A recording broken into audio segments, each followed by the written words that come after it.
Driving in the dead of night down a dark ribbon of asphalt is enough to put anybody to sleep. Add in the complete lack of scenery, unless of course you count endless rows of giant corn stalks that flank both sides of the road. I don't know how they make them grow that tall. Maybe they put something special in the fertilizer.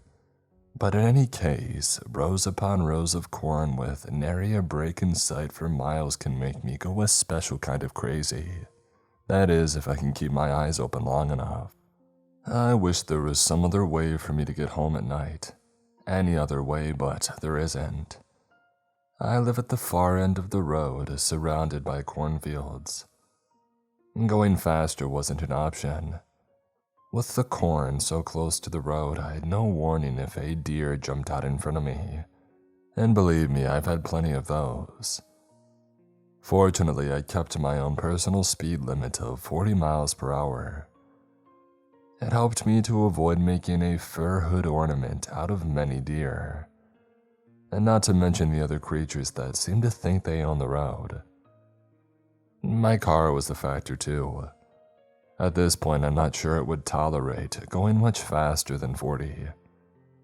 The engine light had gone on around a month ago, but I didn't have the time or money to get it to the garage. I just prayed every time that I turned the key that it would start and get me home or to work, depending on what time of day or night it was. Those were the only places that I went anymore, home and work. Occasionally, I would stop after work and get some groceries, but that was it. When you worked at a factory like me that seemed to think you were just another machine they could run as much as they wanted, home and work was all that your life consisted of. This night, I would be especially glad to get home. My feet were killing me and I was exhausted. I was due back to work in less than 12 hours and I needed to get as much sleep as I could. Not that any of that was a rare occurrence. My feet were always killing me and I was always tired. Even on my days off, all I did was sleep, trying to catch up from a week of working 12-hour days. The corn seemed to be blurrier than usual tonight, and I caught my eyes going closed more than a few times. I woke up to the sound of metal grinding and lights flashing on my dashboard as the car lurched to a stop. There was no time to pull over. It ground to a halt in the middle of the road. I tried to start it a few times only to be rewarded by the sound of metal grinding against metal. No, no, no, please don't do this to me. But it ignored my pleas. Closing my eyes, I turned the key one last time, praying for a miracle. The engine didn't even click. It was done. I smacked my head on the steering wheel in frustration, not doing any damage to the wheel but starting me on a headache. The headlights were still lit, but just beyond their dying, dirty yellow glow, the overwhelming darkness closed in. Taking a moment to gather my thoughts, I realized I was at least 10 or more miles from home. My feet were still hurting from work, and even resting them as I sat in the car wasn't comfortable. I didn't relish the idea of walking, let alone for miles. It was a little after 3 in the morning, and even if I was able to afford AAA, nobody was going to drive out here at this time of night. For a brief moment, I thought about sleeping in the car, but there was always the chance of being run over by one of the tractor trailers that hauled corn from the local farm that surrounded me. Dying in an accident because I was too stupid to get out of the road would be just my luck, so I decided to avoid that scenario. As much as I hated the thought, I would have to walk. Grabbing my work bag and a flashlight out of the glove compartment, I turned on the hazard blinkers and got out of my car knowing that it would be the last time. I only hoped I would get some trade-in value for it when I went to buy a used car that I couldn't afford. But with my luck, the dealership would probably charge me more to tow it than they would give me on a trade-in. Not bothering to look back, I turned on the flashlight and started walking. Pain shot through my feet and up my legs with every step. After 10 minutes, I couldn't take it anymore. I stopped and sat in the grass on the side of the road, digging through my work bag for the bottle of ibuprofen that I carried and used every day. Fortunately, there was enough water left in my bottle to wash 3 of the pills down. It took every ounce of my willpower to get up and start walking again. The pain hadn't gone away and it hadn't gotten worse. I silently prayed that the medicine would kick in soon.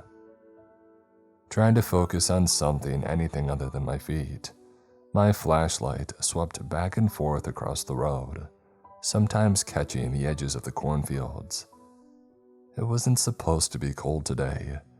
The temperature was in the low 60s this afternoon, yet for some reason I caught a chill as I walked. I guess I hadn't planned on walking home tonight. It had been warm enough that I hadn't brought a jacket to work, and now I regret that decision. As if reading my mind, the wind kicked up, sending a gust my way, causing me to shiver. Oh, what's next, a rainstorm? I thought. I looked up into the pitch-black sky with not a single star in sight, waiting for the impromptu shower that was sure to come. That was the way my luck was running. As I waited for the downpour, I trudged on, each step delivering pain. I wished there was a way to prove that the company was at fault, to sue them and then retire, but I knew there was no proof. Others before me had gone through the same thing and none of them had any proof either. They just slowly disappeared one by one. Management found some excuse to fire them, and since the company was such a large employer in the town, the fired person was also blacklisted. I know they say blacklists don't exist.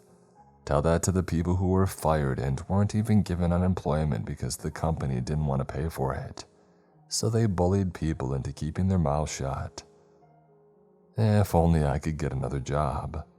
But the company was the highest paying around by a slim margin. That's why they built their factory in a depressed area. No competition. And no one could afford to take even a minor pay cut with the way insurance costs were, not to mention such frivolous things like food. As depressing as the thoughts were, they distracted me from the pain in my feet and legs as I walked on the road, hugging myself, trying to keep the flashlight pointed ahead, shivering from the wind. As my shaking hand made the light jump all around, I saw a set of eyes peek out of the cornfield ahead of me, and then dart back in and disappear. At first, I thought it might have been a dog or a cat, but it seemed too big to be either of those.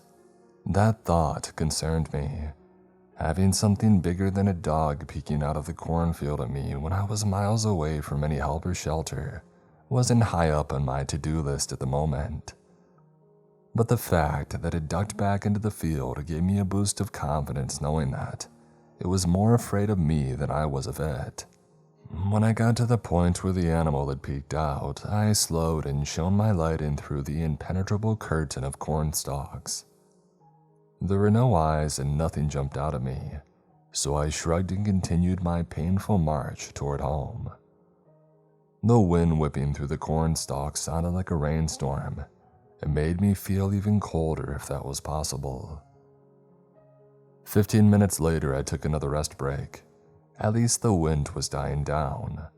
With literally miles to go before I sleep, I was taking comfort in anything that I could. After my break, getting up was harder. The pain had gotten worse instead of better. I didn't even want to think of the blisters forming on my feet, or how I was going to get to work later on today. It didn't matter if you had never taken a sick day in your life. The company did everything they could to make you feel like a piece of crap for even attempting to call off. I truly believe if I went to work with a severed arm bleeding all over, they would hand me a mop and tell me to get to work. As my hopelessness and bitterness fought over which felt more justified, I heard something behind me. It sounded like the corn stalks rustling, and so I ignored it as the wind and kept walking. The next problem my mind decided to torture me with was my car. How was I going to get to work without a car, and how was I going to afford a car if I couldn't get to work? A wonderful conundrum that I would have to solve later today. As I wrestled with that problem, I heard the corn stalks rustle again. I stopped and looked around. The wind had died down and the air was still. None of the stalks were moving. In fact, it had become eerily quiet. I shone my flashlight into the corn, doing a slow turn to search for whatever had made the noise, but I didn't see anything. Not entirely satisfied, I turned and started walking again. It wasn't long before I heard the rustle. This time I didn't stop and neither did it. I went a little faster and so did the noise. I broke into a run and the noise kept pace with me. I skidded to a stop, nearly stumbling. The noise in the cornfield stopped as well. There was no doubt about it. Something was following me and it was keeping pace with me. It was stalking me. I turned toward the field and shone my light into the wall of green. The wind was still and there was no movement. I could feel the stillness. The chill I felt no longer had anything to do with the temperature. I wanted to see what was following me, but at the same time I didn't want to know. Out here in the middle of nowhere, I was on my own and didn't like my chances of fighting off a predator. There was nothing that I could do about it. The closest thing that I had to a weapon to defend myself with was my flashlight, and I was sure that wouldn't do much against a determined predator. For a fleeting moment, my mind thought, you know what, bring it on. At least if something attacks and kills me, I won't have to deal with walking miles on my feet that feel like razor blades or tearing them slowly to pieces. It's awesome to realize that your mind is actively trying to kill you. With nothing left to do but walk, that's exactly what I did. Trying my best to ignore the pain as well as the disturbing feeling in the back of my mind that I was being hunted.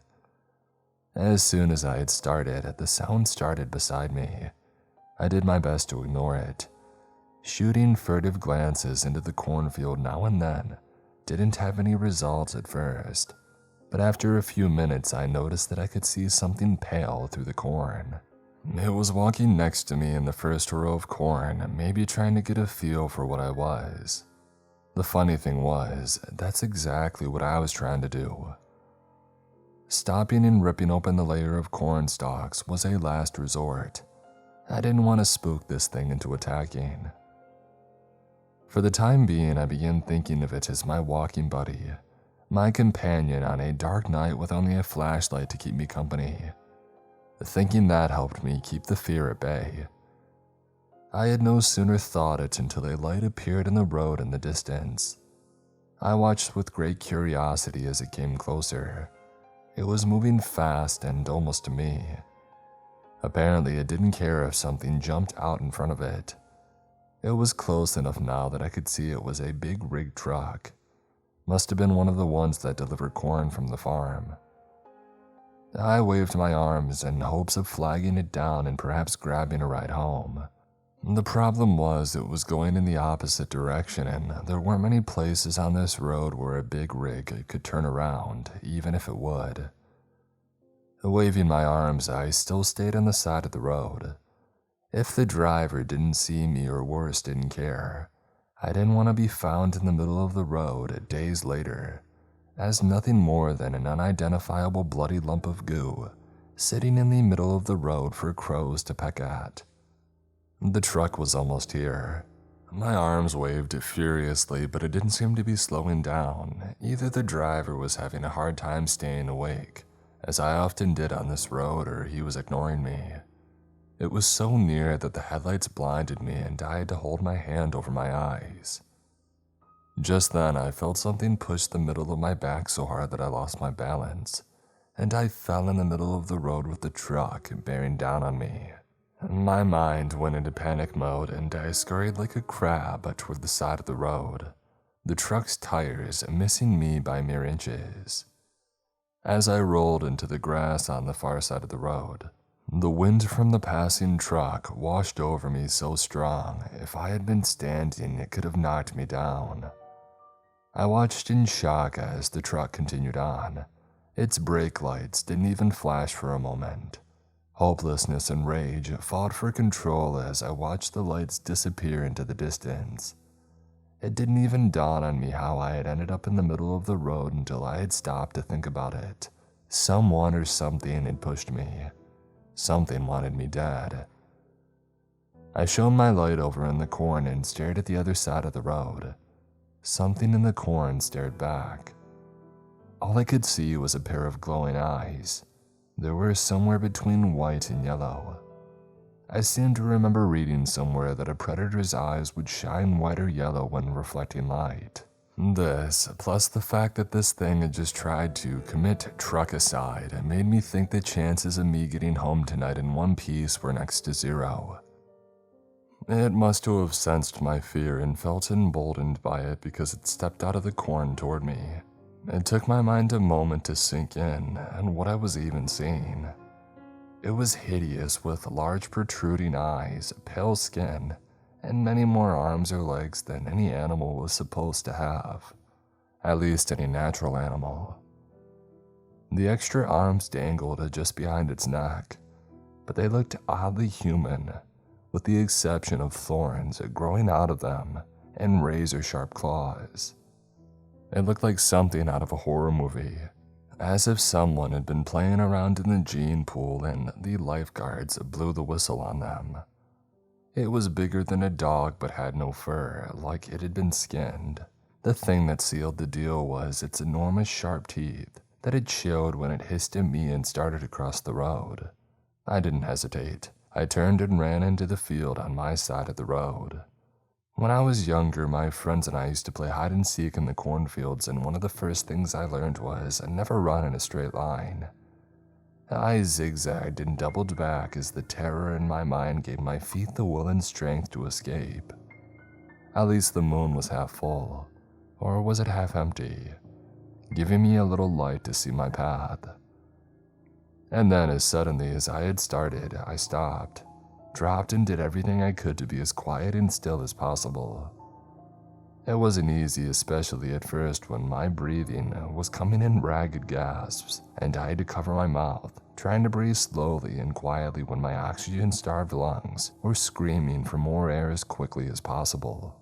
One of the lessons I had learned early on in my hide-and-seek career was when you dropped, make sure you're in a comfortable position. I had forgotten that lesson tonight, maybe out of sheer terror. When I dropped, instead of sitting, I was on my knees in the ready position in case I had to run quickly. A wise position to be in if I were to be found right away. However, after 15 minutes of sitting on my knees, I had realized my mistake. I was about to change position when I heard a soft rustling of corn stalks behind me. Every fiber of my being froze and I stopped breathing. It moved slowly, searching methodically. Even though I knew it was trying to make as little sound as possible, I could hear the soft rustle of corn stalks brushing against it and feel the ground give slightly with every step it took. It was in the row beside me. I knew it was a bad decision, but I looked over at the spaces in between the stalks at its horrifying body. It was bigger than a dog, but the extra arms it didn't walk on were covered with sharp-looking thorns and claws. I didn't dare look up as far as its face and mouth for fear that I would start running right then. And then it hit me. If I could see it, then it could possibly see me. Was this thing just toying with me?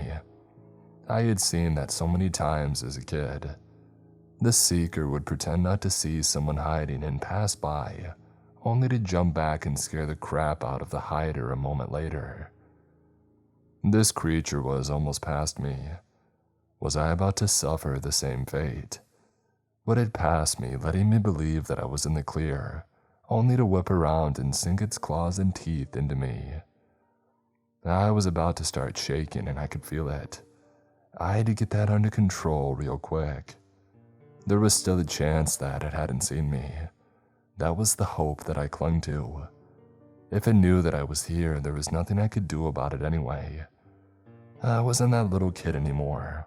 I couldn't jump up and sprint at a moment's notice. I was amazed my feet had allowed me to run into the cornfield.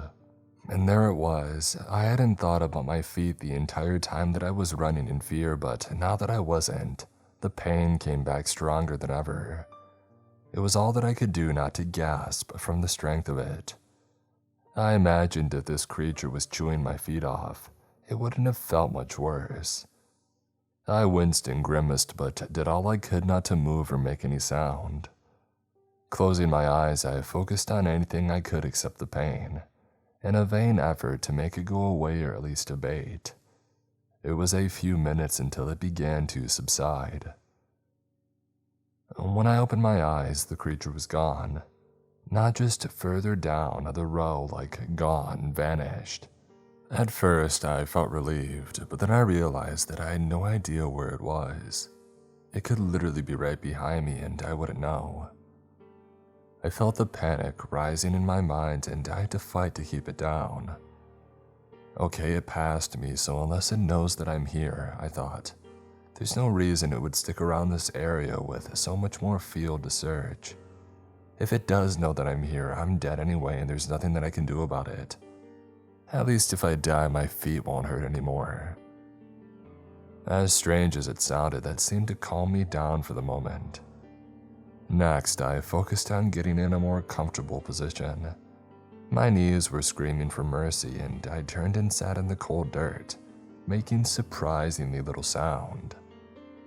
Now was the time to rest for a minute and then consider my options. I still had my flashlight, but I didn't dare turn it on. At least I was getting a little light from the moon. Somewhere during the commotion, I must have dropped my bag. A shame, really, because I could have thrown it in the opposite direction to misdirect the creature. Sitting there was an option, but it wasn't one that would get me home. I could crawl out to the road and continue on my way, hoping that the creature was so busy searching for me and wouldn't notice. I chuckled softly at the ludicrousness of that plan, and then I stopped. Why not, I thought. If it already passed me and didn't know that I was there, maybe it would keep searching oblivious that I had quit the deadly game of hide and seek and was heading home. The longer I thought about it, the more plausible it seemed. At least it was a plan, something to focus on rather than impotent fear. I turned around as quietly as possible and began crawling toward the road. After a short time, I had had enough of that and stood, stepping sideways to brush against as few of the leaves as possible. I found the noise I made this way was less than what I did while crawling, but it was still noise. I had no idea how near or far that thing was, and if it was close, it was bound to hear me. The thought made me want to go faster, but I realized that panic would only get me caught. Besides, maybe it was making just as much noise looking for me. As I comforted myself with that thought, I felt the first raindrop hit my cheek. Looking up, I watched the moon disappear behind rain clouds, and with it went my light. At this point, it didn't matter.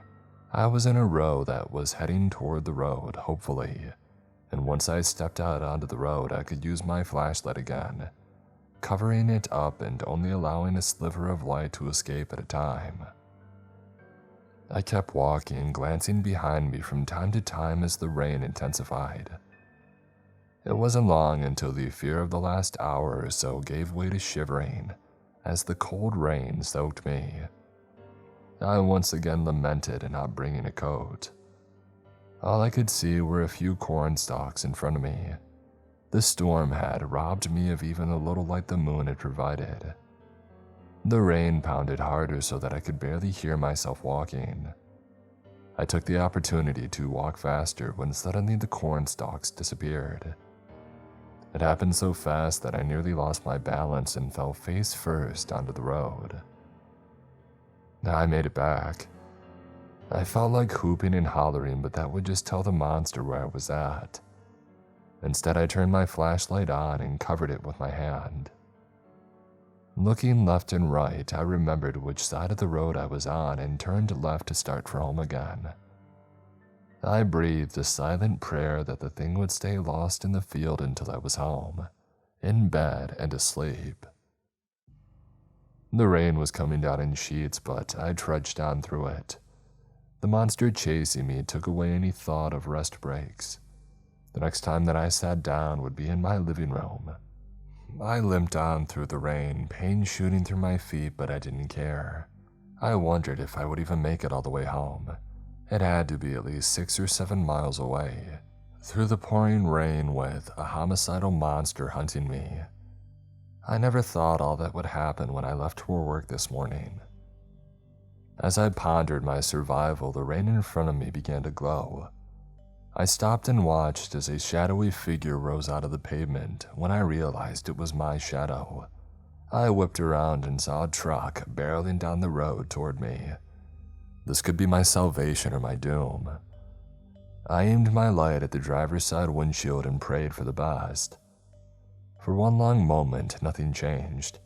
The truck kept coming just as fast as ever.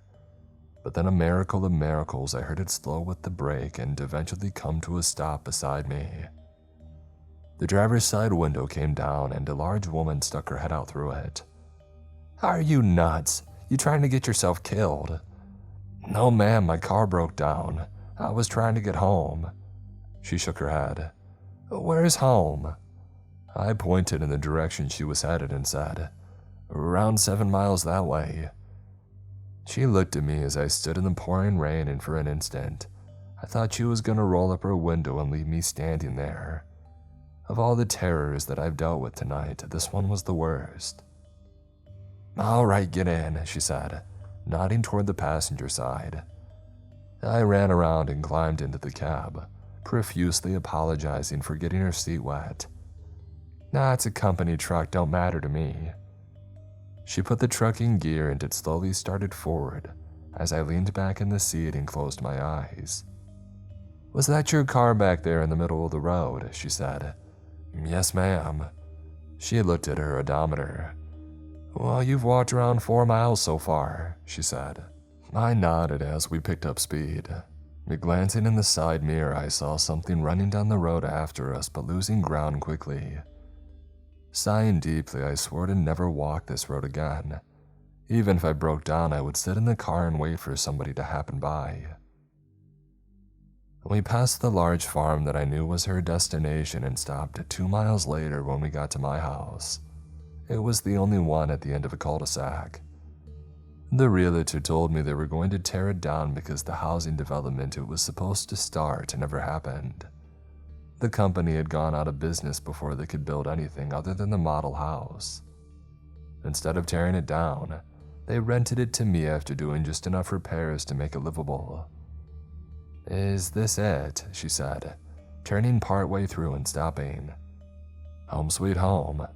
Thank you very much, you're literally a lifesaver." She looked at me with a question in her eyes, but I was already climbing out of the cab and closing the door. I ran to the front door, dodging raindrops as I dug out my keys and unlocked it.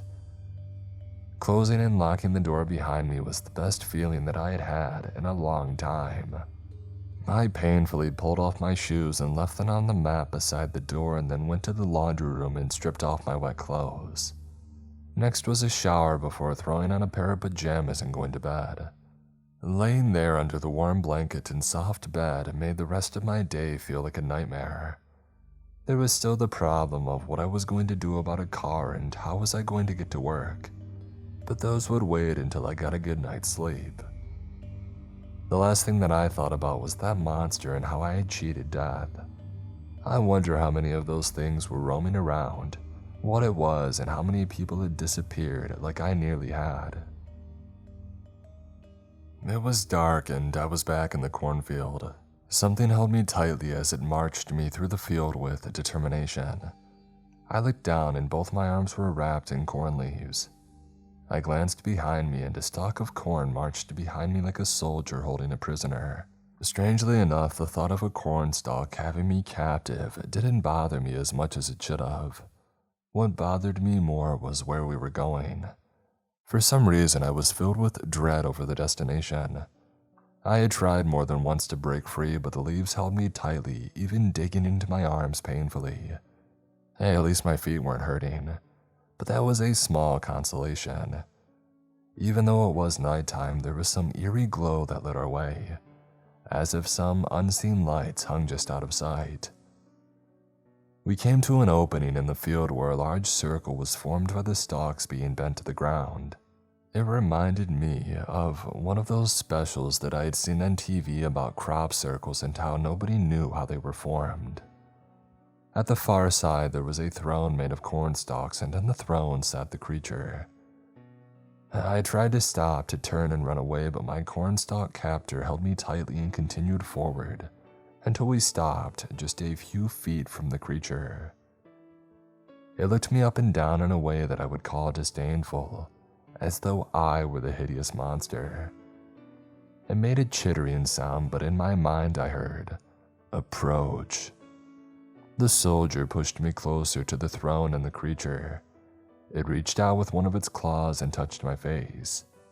I think it was meant to be a soft touch, just exploring my face, but the claws were so sharp, I felt blood trickle down my cheek.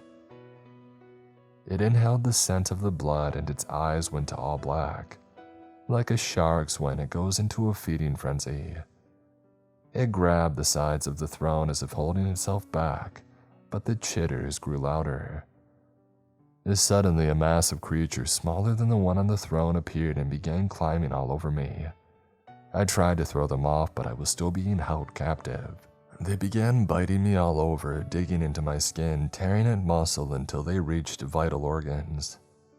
Blood flew as my captor released me and I collapsed to the ground, smothered by the tiny creatures, the size of carnivorous guinea pigs eating me alive. The last thing that I saw was the creature sitting on the throne with what I could only guess was a smile as its progeny devoured me. I woke, heart pounding, gulping lungfuls of air and swatting at myself, convinced those things were crawling all over me and tearing me to pieces. When I saw that I was in my bedroom with only my blanket on, I tried to calm myself and get my heartbeat back under control. My breathing became less rapid and panicked. I forced myself to calm down before I had a heart attack. Pulling the soaked blanket off me that I hoped was wet with sweat, I went to the bathroom and splashed cold water on my face. The orange glow of pre-dawn gloaming silhouetted the corn stalks that surrounded the house. It gave me a chill to think about the thing that had been lurking in the field for who knows how long. I sighed, not wanting to call work but knowing that I had to. The shift supervisor on night shift had become adept at fielding these calls for day shift, and I knew exactly what I would hear. I dialed anyway. It rang for a solid minute before I hung up. It was a well-known tactic of the supervisor that he wouldn't answer the phone on the first try. I suppose he wanted to make us work for calling off. It was a headache for him, so he wanted to return the favor. Yeah, that's the kind of people that I work for. I wish there was any other job around. I dialed again, still not getting an answer. On the 10th ring of the 4th try, he answered. "This better be good. I need to call off." "No joke. Why else would you be calling here at 6:30 in the morning?" I started calling at 6. I wanted to say, but I knew he would just hang up and not answer again. "My car broke down." "Sounds like a personal problem to me." "And I'm sick." There was silence on the other end for a long moment. "Where did your car break down?" "Around 10 miles from my house." "And how did you get home?" I knew what he was doing, trying to get me to tell on myself and prove that I wasn't sick. I was chased by a murderous creature I never knew existed is what I wanted to say, but I knew that wouldn't end well. I hitched a ride on a truck that was headed my way. "Weren't you afraid of getting the driver sick?" he said, every word dripping with sarcasm. I knew better than to take the bait and verbally joust with him, so I didn't say anything. After a minute, he spoke up. "Have a doctor's excuse when you come back to work or you're fired." He waited to see if I would talk back, but when I didn't, he hung up. "Miserable prick," I said to the dial tone. "How am I supposed to get a doctor's excuse when I just told you I don't have a car to see a doctor, and have him charge me for a fake excuse. I knew the doctor to go to. It was the same one that all of us who needed fake excuses went to. He would write out prescriptions for anything you asked for, as long as you had insurance and you paid your copay. But unless I wanted to walk 15 miles on foot I could barely stand on through the territory of a murderous creature, that wasn't happening. I had done what I needed to do. I called off. Now I was feeling drained and my bed was calling me to get more sleep, and my car troubles would have to wait until one of the local garages was open. Crawling back under my covers, taking a quick sniff to confirm they were wet with sweat, I fell back asleep, hoping that my nightmare quota had been filled for the night. I woke with a start and looked over at my clock. It was 9:18 in the morning. I rose and stretched, feeling more rested than the last time that I woke. Getting out of bed, I stumbled to the kitchen for a cup of coffee. Walking past the living room, I felt a breeze. Looking in, I saw an ear of corn laying in the middle of the room. I walked over and bent to pick it up, and that's when I noticed the glass on the floor and on the couch. I followed with my eyes and found the shattered remains of one of my living room windows. My gaze continued outside to my front yard, which bordered the cornfield. As I pondered why somebody would do this, my eyes landed on one spot in the field. Something about it didn't look right. Staring for a little longer gave me the horrifying answer. There, just inside the rows of corn, stood the creature, its eyes burning into mine. Once it saw me staring, it vanished into the field. I nearly had 2 heart attacks running around making sure that every door and window was locked. How any of that would help with a shattered window in the living room I wasn't thinking about at the moment. Pure panic drove me until I returned to the living room and the empty window frame with just a few pieces of glass clinging to it. Where was it? Was it inside the house? Had it climbed through the window while I was off vainly attempting to keep it out? I suddenly felt very exposed, standing there in just my undies and nothing to defend myself. Running to the bedroom, I found the dust-covered snub-nosed .38 in my bedstand drawer, made sure that it was loaded, and then started exploring the house room by room. Naturally, I started with the bedroom, yanking the covers off the bed and then painfully bending down and checking under it. Next came the closet, followed by the bathroom. Instead of making me feel better, each room and hiding place where I didn't find it only made me feel that much more afraid of when I would make the horrifying discovery of its hiding place. I searched the house top to bottom, jumping out from behind each doorway, pointing my gun just like in all the cop shows that I used to watch. Once I got to the basement and searched the last hiding spot, I lowered my gun and went out to the garage. I got a piece of plywood that had been sitting around from an old project that I had started and never finished, and then brought it to the living room and screwed it to the wall, covering the opening. Once done, instead of making me feel better, I thought about all the times that I was searching hiding spots that I could have snuck in. I had to mentally shake myself to stop thinking that way. If it wanted in, it had plenty of opportunity. Perhaps it was nocturnal and didn't want to cross the yard in the bright daylight. Maybe it was just tired from hunting me all night. These thoughts made me feel a little better for now, but once the sun went down, I would be a basket case. Making coffee and getting dressed helped me to get my mind off the creature. Having a loaded gun in my pocket helped too. Getting things done was my best defense against sitting in a corner with my back to the wall, gun out, waiting to be attacked. I called the nearest garage and they agreed to come and get the car and tell me how much it would cost to fix. I knew if it was any more than a couple $100 then I was screwed. Next was a trip to the doctor that I couldn't afford for an excuse that I shouldn't need to show a supervisor that I don't want to work for. Turns out the only taxi in town won't come out this far to pick me up. I had to wonder if the cab driver hadn't seen or heard something about the creature. I tried calling the garage to see if the tow truck would come to my house and take me to town, but I got no answer. Even if it had, then I would be stuck in town with no way back home. Not that being at home was much of a comfort right now with that thing running around who knows where. So I was stuck. If only I could hitch a ride with one of the truckers that haul the corn like last night. Yeah, that was it. I called the farm that was a couple of miles from my house that owned all this corn, and I asked the owner. A few minutes later, somebody came on the line. "Hello? Is this the owner of the farm?" I said. "Isn't that who you asked for?" "Oh, yes, sir. I live just a couple miles down the road from you, and I was wondering if you could do me a favor." "There aren't any houses on this road." "I'm sorry to disagree with you, but there's one. You remember that housing development they tried to build years back?" "Oh yeah, I lost my shirt when it went under." "Well, they built a model home, and that's where I live." "How about that? So what do you need?"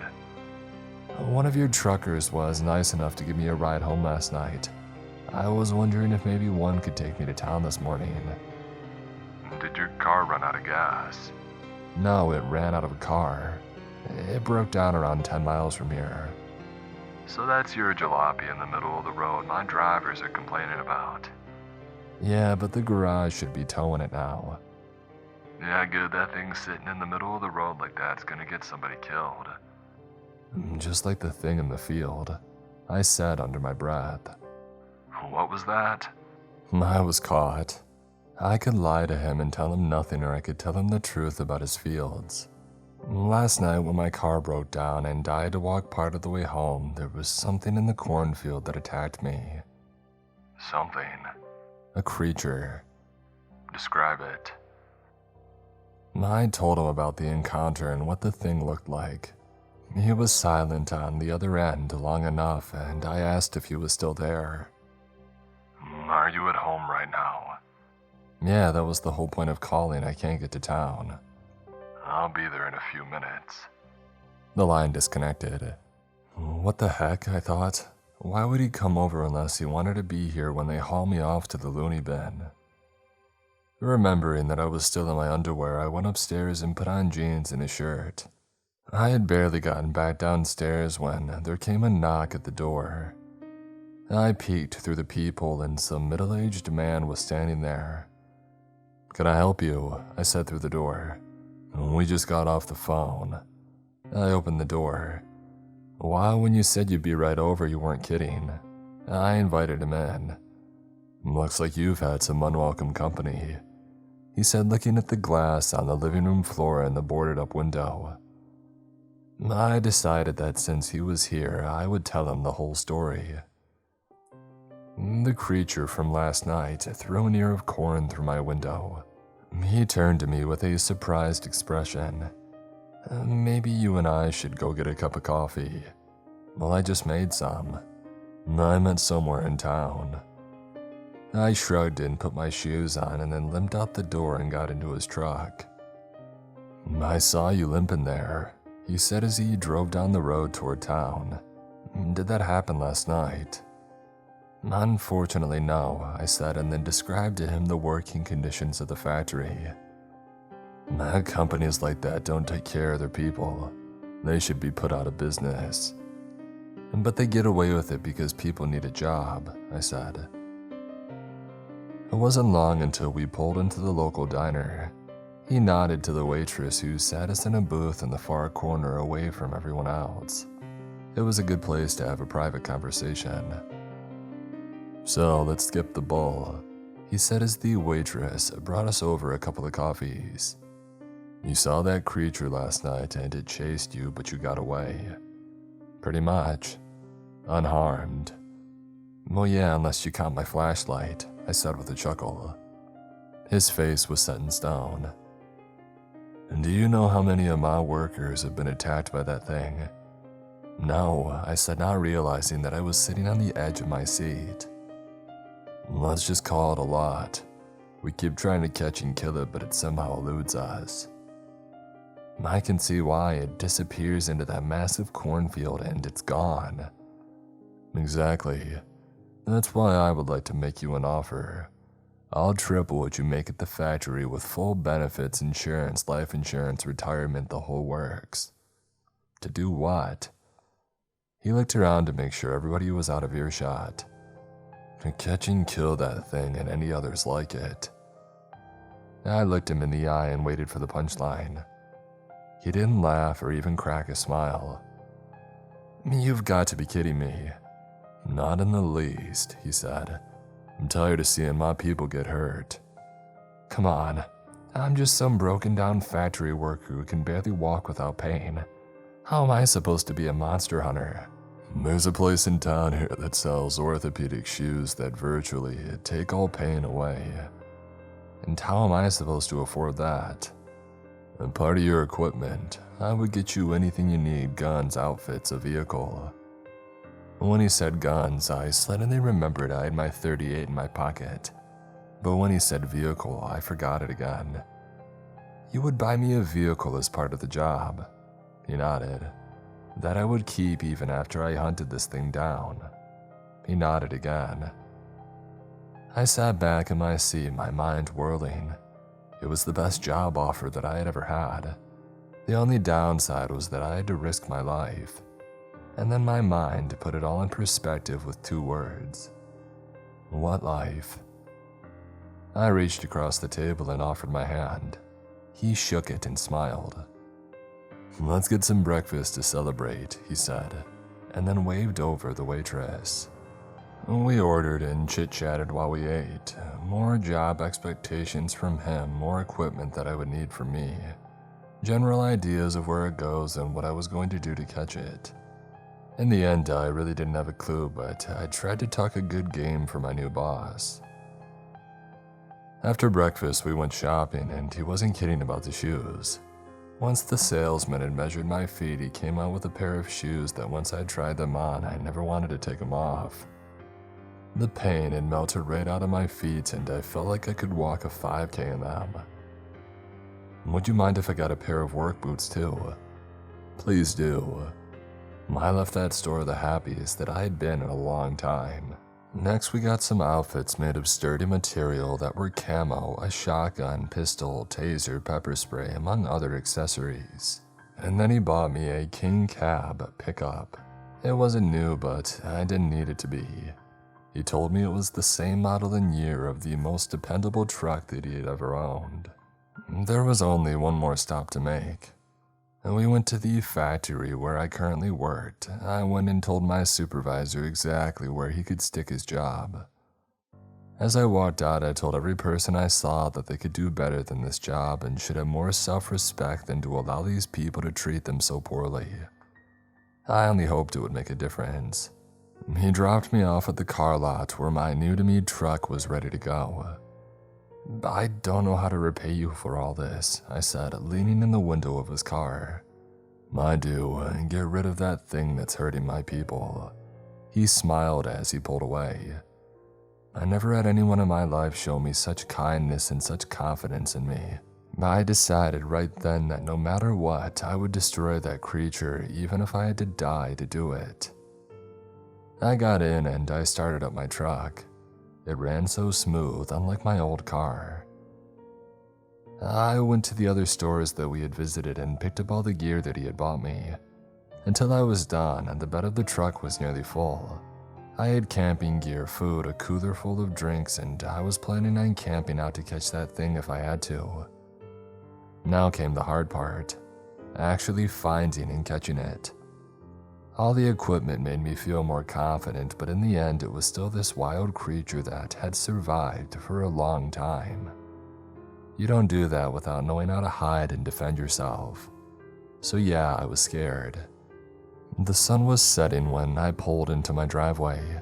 I was feeling pretty good until I stepped onto my porch and saw the second window broken out. I slowly went back to the truck, grabbed the shotgun, loaded it, and stuffed a handful of shells in my pocket, then went back and opened my front door. The house was dark, but as tempted as I was to turn the lights on, I didn't. Instead, I turned on the flashlight attached to the shotgun. I did a slower, more methodical search of the house than this morning. room by room, floor by floor, searching every hiding place. Yeah, I had the shotgun this time, but how many movies have you seen where the guy with the shotgun still gets horribly mutilated and killed by the monster? That thought wasn't very comforting as I retraced my steps through the dark house. When I was done, I was confident that the house was empty. When I came back to the living room and looked out, there was a glimmer of hope that it would be in the field, looking at me like before. That didn't happen. But as I looked out, I noticed my truck was rocking back and forth just a little bit. I aimed the gun at the truck and stepped back outside, beginning to sweat as I held the stock tightly against my shoulder and aimed at the bed of the truck. Slowly and quietly, I stepped alongside the truck, waiting for my perfect moment. I stepped past the driver's side doors and paused to take a breath before I got to the bed. This was my moment. I leapt forward, aiming the gun in the bed of the truck. The creature popped its head up, startled, and I squeezed the trigger. Half of its face disappeared in a pink mist as the gun went off much louder than I expected, making my ears ring so loud that I could barely hear the pain-filled squeals the creature made as it ran into the field and disappeared, squealing the whole time like a stuck pig. I grabbed some more shells and ran off after it, using the flashlight to follow the trail of blood. For the longest time, I didn't need to look for blood. It was so wild and frantic with pain that it was knocking down stalks as it went, leaving a clear trail. I was glad for the new shoes because this thing ran for a good half-hour straight with me in pursuit. Suddenly I stopped and it was standing still up ahead of me.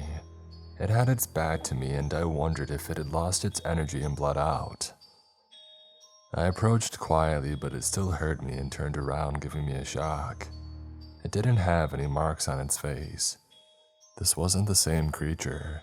It launched itself at me, claws outstretched, and I had just enough time to squeeze the trigger before it tore into me. Like before, I shot this one in the face, only this time it went down. I put another round in the back of its head for good measure. Another one, I thought, as beads of sweat formed on the back of my neck. How many more of these things are there? It was a question I didn't really want answered, but to my chagrin, I heard a rustling sound behind me as two more came charging out. I shot the first, but missed the second. Reloading, I shot again, hitting one of its many legs. It squeaked in pain and tried to limp off, but I put 2 more rounds in it and left it to bleed out. Shoving more shells into the magazine, I heard more rustling. I realized that I had exposed myself badly. I turned and started following the trail back to my house as the rustling behind me grew louder. I decided there was no use trying to shoot any of the ones that I couldn't see. Unfortunately, I would have to wait until they were right on me. And also, unfortunately, I knew that would happen very soon. I was running full speed now, trying to stick to the trail the first creature had made and at the same time, shine my light at the ground, careful to not trip and end my monster hunting career on the first night that it started. That was a cheery thought as I turned and fired at one that was almost on me. It didn't kill it, but hitting 3 of its legs slowed it down enough to no longer be a threat. There would be plenty more where that came from. The rustling hadn't diminished, if anything it was louder than ever.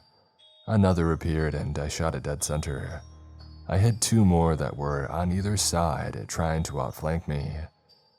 Loading a shotgun isn't a difficult task under normal circumstances, but when you're running for your life in the dark being chased by murderous creatures, it gets a little tougher. Trying to load on the run, I dropped a shell. As tempted as I was to stop and grab it, I knew that would end my evening in the worst possible way. I fumbled 2 more shells before loading the magazine the whole way, just in time to shoot one that had managed to get close enough to rip my leg open. Home wasn't far now, that's what I kept telling myself. It's the only thing that kept me going. Somehow one of them had gotten in front of me. I shot it and had to leap over the body. Suddenly I was back in my yard. I ran to the truck and grabbed a box of shells and the pistol where the field behind me erupted, with dozens of creatures all bent on killing me. The driveway wasn't the best place to make a stand. I ran in the house, shut and locked the door when I realized the second living room window was broken. As I came to my realization, 3 creatures flew through the open window. I shot 2 of them and then ran to the basement and closed the door behind me. As an afterthought, I stepped back into the kitchen and grabbed a butcher knife out of the block, and then went to the basement, just a step ahead of a group of creatures. I had no sooner closed the door until it opened again. I didn't question how, just shot into the massive bodies all trying to get through the door at the same time. It would have been comical if my life wasn't on the line. I shot the empty gun and then pulled out the pistol and shot it empty, but they still kept coming. My mind frantically searched for anywhere to go as I pulled out the butcher knife and started swinging it at any head that I saw. Slashing the arm off of one of the closest ones, I used it as a weapon against the others that were charging at me. The claws tore into their throats and faces as the knife swung through and finished them off. There was no more thinking, there was no more pain. My arms and legs had been getting clawed and bitten, but I couldn't stop to think about it. Not if I had any chance to live. My arms swung back and forth, mowing them down as they came. As much fueled by adrenaline as pure fear, they still got through. A claw here, a bite there, my arms swung in front of me too fast and continuous for them to get a shot at my neck, but the damage was being done. I could feel my energy waning. I couldn't keep it up much longer. Every swing seemed to be slower. The knife and the arm felt like they each weighed 1,000 pounds, and yet I swung back and forth, killing and wounding. My vision began to fade. This was the end. But for some reason they stopped. Was it to enjoy the kill once my energy was spent? All sound faded as I slid my back down the wall, my energy gone. The light disappeared. There was only darkness. I don't know how long I sat there. How long does it take for whatever happens after death? The darkness was complete, but there was more. A stench. Are there smells in the afterlife?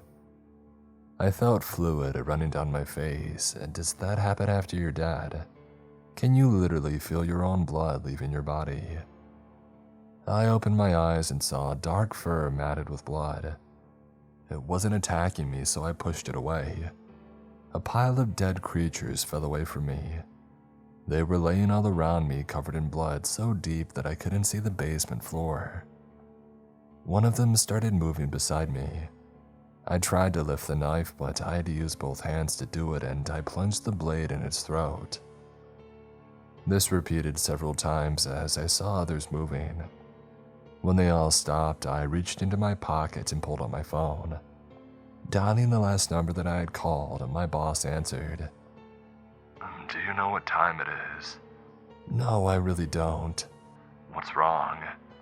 I just thought you might want to come over and see how I did my first day on the job, and also take me to the hospital.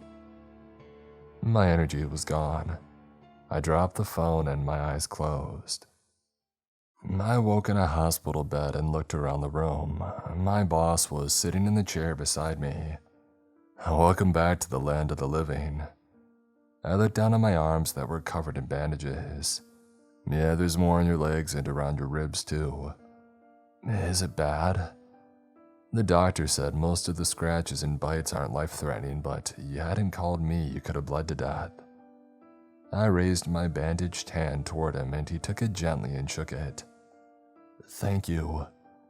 Hey, I should be thanking you. I didn't know there was such an infestation of those things. How many? In and around your house, I think they counted somewhere in the 40s with another half dozen in the field. Wasn't prepared, I said with a vacant look. Rushed off after it instead of getting ready. Well, I think you did pretty dang good for not being prepared, he said. I just gotta ask. You had one of their arms in your hand. What were you doing with that? A weapon. He scoffed, half chuckling. You tore an arm off one of them to use as a weapon against them, he said. In desperate times, I said, feeling my energy fade. I'll go and let you get some rest, he said, heading for the door. Don't worry, I'll get your house cleaned up. I lifted my hand and waved him over. He leaned down as I tried to whisper something to him. What was that? I couldn't hear you. I think there's more, I said, just before falling asleep.